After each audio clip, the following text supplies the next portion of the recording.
Rebecca's hand shot out across the velvet rope, fingers wrapped around a stranger's wrist. The VIP section went silent. Security froze. Phones stopped mid-scroll. She didn't notice any of it. "Come on, this is my song." She pulled him through the crowd. Bodies parted. Someone whispered his name. Another gasped. Rebecca heard nothing but the bass drop. She spun to face him, started moving. Pure freedom. The kind she hadn't let herself have in weeks. Through the photo shoots where they kept powdering her down. Through the castings where she'd stood in lines of women who looked nothing like her and smiled anyway. Through hotel dinners alone while other models laughed in groups she wasn't invited to. Tonight she was done surviving. Tonight she was living. The stranger stood still, watching. His right-hand man cut through the music. "Sir," the stranger raised one hand. A gesture so small it was almost invisible. "Stand down." Then Kang Minyi, the most feared man in Seoul's underworld, did something no one in that club, no one in his organization, no one who had ever met him would have predicted. He danced with her, not stiffly, not as performance. He actually moved, found her rhythm. His eyes never left her face, and his expression was doing something it hadn't done in years. It was open. Rebecca grinned, breathless. She had no idea every person in that VIP section had gone completely still.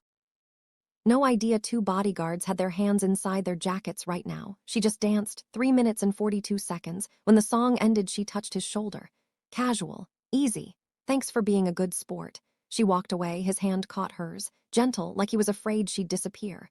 "Your name?" She looked down at his hand, then up at his face. Sharp, unguarded in a way he probably didn't realize.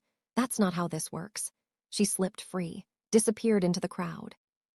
Kang stood alone on the dance floor. Jinwoo appeared at his elbow. "Should I find out who she is?" Jinwoo found her first. Rebecca was laughing with Yuna at the bar when someone stood too close. She turned, not Kang, shorter, harder-faced, eyes that were always measuring threat levels. "Enjoy your dance." Rebecca turned back to her drink. "I did." That kind of boldness is charming once. Low, controlled. "It doesn't repeat well." She set her glass down, turned to face him fully. "Is that a threat?" "Information." "Kay." She held his gaze without flinching. She'd been talked down to by editors, creative directors, photographers who thought confidence in a black woman was something that needed correcting.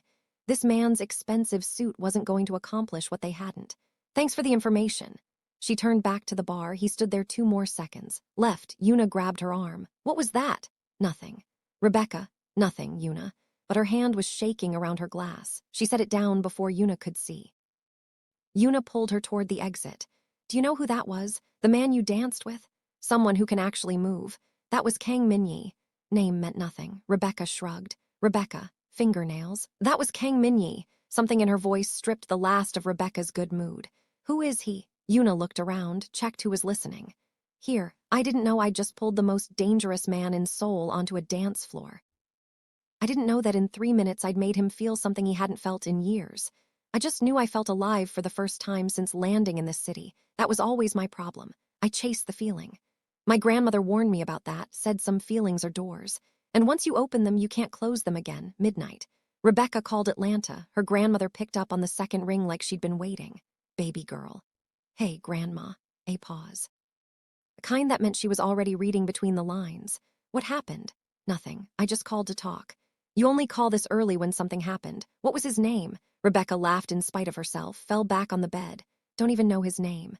"You're thinking about finding out." "Was just different. I pulled him onto the dance floor and he actually danced. Didn't make it weird, didn't perform, just danced with me. And then someone told me who he was." "Is he powerful?" "Complicated." The sound that meant she was filing information. "Your grandfather was complicated. Was an accountant. Was also running numbers for half of South Atlanta when I met him. Flat, matter of fact. 3 men followed him everywhere. His name made people nervous." Rebecca sat up slowly. "You never told me that." "Never needed to know. By the time you were born, that life was behind him." A pause. "But I want you to understand something. Everyone told me to run, my mother. My sister, my best friend. Didn't you? Because when someone lets you see something real in them that they don't show anybody else, that's not something you find on a Tuesday." Softer now. "Find out who he is on the inside. That's the only thing that matters." Rebecca stared at the ceiling. Rebecca. "Yeah, settle for simple because simple feels safer. Safe and right are not the same thing, baby girl." Flowers arrived at noon the next day, white orchids, deep red roses, no card, no name. Rebecca stood in the doorway staring at them. She knew who sent them. She should throw them out, should call the front desk, should do the smart thing. Una walked in behind her without knocking, saw the arrangement, and stopped dead. Rebecca, before you say anything, these are from him. You don't know that. There's no card because he knows you know. Una stepped fully inside, closed the door. Her voice dropped serious. I need to tell you something I should have told you last night. Rebecca turned. Last year. A guy I was seeing. Korean, normal, sweet. He borrowed money from the wrong people and didn't pay it back fast enough. Una folded her hands. We started getting followed. His apartment got broken into. Nothing stolen, just rearranged, so he'd know someone had been there. Kang's organization? Connected to it. He left Korea, just packed and left. Never came back. She looked at Rebecca directly. I'm not saying Kang is a monster. I'm saying his world has consequences that touch everyone around him. And you are a Black American woman alone in Seoul with a visa that expires in 3 weeks. Rebecca looked at the flowers. I hear you. Do you? She didn't answer that. Rebecca knows the danger. She knows every warning. But what she doesn't know yet is going to change everything she thinks she understands about Kang Min-yi. Keep watching 3 a.m. The hotel walls were pressing in. Rebecca threw on a hoodie and left. Found a 24-hour cafe 3 blocks away. Ordered tea she barely touched. Kang was already there, back corner. Alone, no visible security. A book he wasn't reading because his eyes moved to her the second she walked in. She stood at the entrance for 10 full seconds. He didn't move, didn't gesture, didn't approach, just waited. Giving her the entire weight of the choice, every rational part of her screamed to leave. She crossed the cafe, sat down. You following me? Yes. Honesty hit differently than she expected. That's creepy. I know, but I needed to see you again and I didn't know how to ask. You could have just asked. Could I, after you found out who I am? She wrapped both hands around her tea. I searched your name. You know what came up? Nothing. Business articles, charity events, gaps where information should be. That's intentional. Who are you actually? Not the gaps, not the whispers. You. He considered her, measuring. Then something shifted and the measuring stopped. Ask me something specific. When's the last time you did something just because you wanted to? Not strategic, not necessary, just because you wanted to. Long pause. Last night. On the dance floor. They talked until the cafe started filling with morning workers. He asked about Atlanta. About the grandmother who taught her to dance in the kitchen to Aretha Franklin. About the agency that dropped her at 23 when a newer, safer face came along. She asked about his mother who died when he was 12. About what he'd wanted to be before that. Performing right now, she said. Not accusatory, just true. Even here, even at 3 a.m. with no one watching. How can you tell? Every word is measured. You're used to conversations that have consequences. He looked at her for a moment, really looked. My mother used to say the same thing. Quiet, something underneath that wasn't. She was the only one who could make me stop. What was she like? Warm, loud. She sang badly and didn't care. The corner of his mouth moved. She would have liked your grandmother. They'd have been best friends or sworn enemies. No middle ground.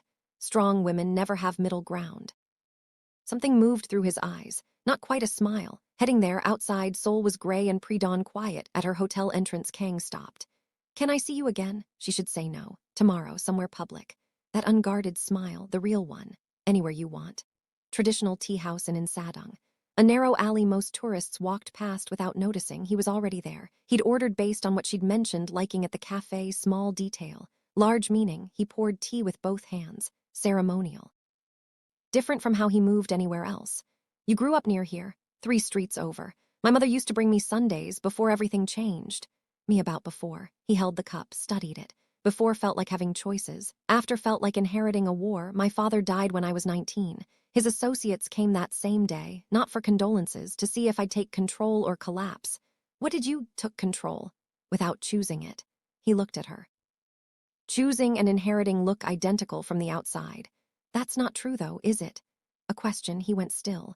You had options, she said. Walk away, disappear, let it collapse. You chose not to. That means you made a choice. Calling it inheritance is how you live with it.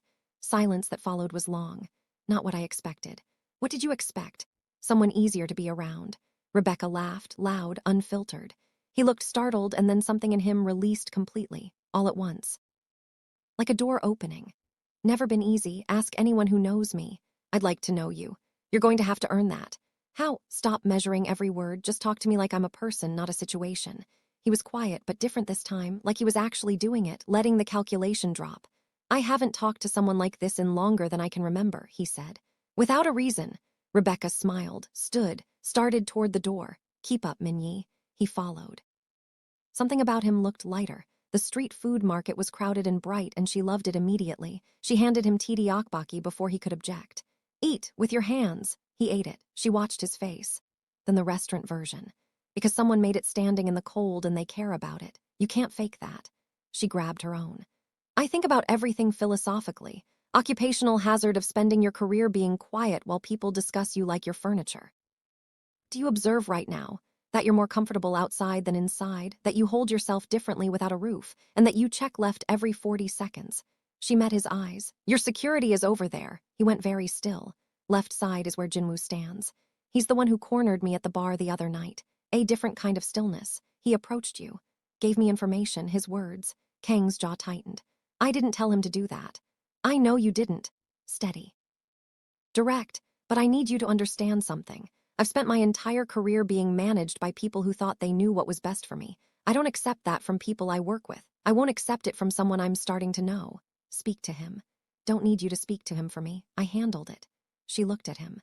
I need you to understand that handling things for me without my permission isn't protection. It's control in nicer clothes. Something crossed his face. Not defensiveness, recognition. Right, she blinked. She'd braced for an argument, just like that. You were right, I don't need to debate it. He looked at his food. My whole life is systems of control disguised as other things. I've never had someone name it like that. How does it feel? Uncomfortable. Good. Comfortable is how you stay exactly who you are. Uncomfortable is how you change. He looked at her the way someone looks at something they're trying to memorize. The bookstore was narrow and warm. Rebecca pulled a poetry collection off a shelf without knowing why. Opened to a random page. Read it silently. Handed it to him, he read it. His face went somewhere private. She watched it happen. Read it aloud. He did, quietly. A passage about a woman who hummed while she cooked, who sang badly and didn't notice, who left light in every room she'd ever entered. When he finished, he didn't speak. Your mother, Rebecca said, not a question. He closed the book, stared at the cover. Prop a book against the backsplash while she cooked. Just read and hum and not notice anything. He stopped. She was the only soft thing in a hard house. Rebecca didn't try to fix it, didn't rush past it, just stayed in it with him. He breathed out slowly. I haven't said her name aloud in 7 years. I keep her somewhere inside where nothing can reach her. That's a lonely way to love someone. Rough. It is. Rebecca took the book from his hands, went to the counter, paid. He caught up with her at the door. You're going to read this properly, she said. Not in an aisle where you have to keep it contained. She handed it back. You're allowed to feel things about her. Losing her isn't something you manage. It's something you carry. He held the book, looked at her with an expression that had no category in his usual language. 3 weeks into Fashion Week, and Rebecca had found her rhythm in soul. Part of her knew exactly why. Part of her was trying not to look at that too directly. Backstage at the biggest show of the week. Models, makeup, designers with earpieces and career-level stress. Rebecca was getting her hair pinned when she heard it, a photographer, loud enough to carry. They really let anyone walk these days. Guess they needed to fill a quota. People nearest to her went quiet, her hand tightened on the armrest. She was still deciding whether to respond when the photographer was gone. 2 men in dark suits, fast, firm, the room absorbed it. Fashion Week was too expensive for disruption, but Rebecca had seen those suits. Outside the cafe, outside the tea house, Jinwoo appeared in the backstage doorway. His eyes found Rebecca through the chaos. Held gone after the show, Rebecca moved fast, parking garage, concrete pillar. Enough distance that Jinwoo wouldn't notice her. 3 men in expensive suits, briefcases. Jinwoo's posture completely transformed out here, the professional restraint stripped away. This was what he actually was. The men across from him were scared, too still, too careful. Then a black car pulled in. Kang stepped out. Said 4 words she couldn't hear. The men gathered their things, left immediately. Kang's eyes scanned the garage, found her instantly, their gazes locked. Rebecca ran. There's a difference between knowing something and seeing it. I knew his world was dark. I accepted the gaps because the person across from me in cafes and bookstores felt real. But seeing is different from knowing. And I'd just seen. She didn't make it to the hotel. Jinwoo was in the stairwell, waiting. You shouldn't have followed. You shouldn't have shown up at my show. He tilted his head. You think that was for you? A photographer made a racist comment and disappeared in 2 seconds, surrounded by men in suits. Yes, I think it was for me. He reassessed her, filed something away. It was unauthorized. I handled it. What does unauthorized mean in your world? He didn't answer that. What do you want from him? He asked instead. That's not your business. It is entirely. My job is to protect him, including from situations that compromise his judgment. He stepped slightly closer, not threatening, urgent. I've watched him for 8 years, never seen him cancel a meeting for a person, never seen him arrive somewhere and immediately look for someone specific. He paused. He sat outside your hotel for 2 hours last week. In the car, didn't come in. Rebecca kept her face neutral. 4 years ago, Jinwoo continued, he tried to walk away from all of it, go legitimate. Someone noticed and used someone close to him to send a message. She survived. She left Korea the day she was released and never came back. His voice dropped. He built everything higher after that, harder, more controlled. I thought it was permanent. Now I don't know. He looked at her steadily. I'm not your enemy, but you should know exactly what you're walking into. It's not a story. It's a real world with real consequences. Rebecca held his gaze. Thank you for telling me. He nodded once. Left, she stood in the stairwell alone, longer than she should have. Kang knocked on her door 20 minutes later. She didn't open it. No, you're in there. Silence. I know what you saw. Flat. Then you know why I'm not opening the door. What do you think you saw? I don't think I saw. Those men were scared of you. Because of what you do to them. Because of what I represent. One is a person. One is an institution. What's the difference to them? Pause. Probably nothing. His voice came through the door quieter. I've built something that runs on fear because fear is reliable. People aren't. I know how that sounds. Honest. A longer pause. I want to tell you something. His voice shifted, lower, like he was deciding to let go of something heavy. And I need you to let me finish before you respond. Silence from her side. Permission. I sat outside your hotel 2 hours ago. She'd already known. Still landed differently hearing him say it. Why didn't you come in? He didn't answer immediately. She could feel him on the other side of the door choosing between the managed version and the real one. Because, he stopped, started again. Because I wanted to see you and I didn't know if I had the right anymore. After everything you now know. The control in his voice was fraying at the edges. I didn't want to pressure you. I just wanted to be near you. She put her hand flat against the door, heard him exhale on the other side. Said you never lied to me, she said. I haven't. Lying by omission is lying. I know. I told myself I was protecting you. A pause. I was protecting myself. From what? From watching you leave when you found out who I am. The hallway went quiet. Somewhere down the corridor a door opened. Voices, another door closed. Tell me the truth, all of it. If I open this door, I need everything, not the version you can live with me knowing. A long pause. "'Kay." She opened the door. He sat against the headboard. She sat at the foot of the bed. Maximum distance with minimum cruelty. Talk. His father built an empire over 30 years. When he died, 19 years.